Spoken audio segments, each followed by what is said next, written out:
Sosok Pratu Afrio Setiawan, anggota TNI yang menjadi korban tewas saat pemusnahan amunisi di Garut, Jawa Barat. Pada Senin, 12 Mei 2025, kemarin, ledakan terjadi ketika pemusnahan amunisi kedaluarsa di kawasan Pantai Cibalong, Garut.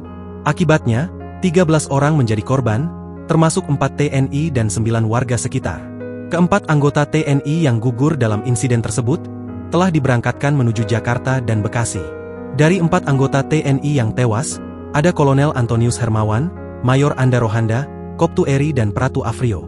Sebelumnya, Kepala Seksi Sistem Informasi Manajemen RSUD Pameung Peuk, Yani Suryani, mengatakan semua jasad mereka berhasil diidentifikasi pada Senin malam. Pratu Afrio Setiawan merupakan anggota Gutpusmu 3 Puspalat yang berasal dari Desa Mopuya 1, Kecamatan Dumoga Utara, Kabupaten Bolang Mongondo, Sulawesi Utara. Kepala Desa Mopuya 1 Susanto mengonfirmasi hal tersebut. Ia anggota TNI tersebut bernama Pratu Afrio Setiawan, beliau memang warga saya, ucapnya. Susanto mengatakan, dari informasi yang didapat, jenazah Pratu Afrio Setiawan akan dikebumikan di Kota Mobagu. Dikutip dari tribunmanado.co.id, jenazah Pratu Afrio Setiawan diketahui akan tiba di bandara pagi ini.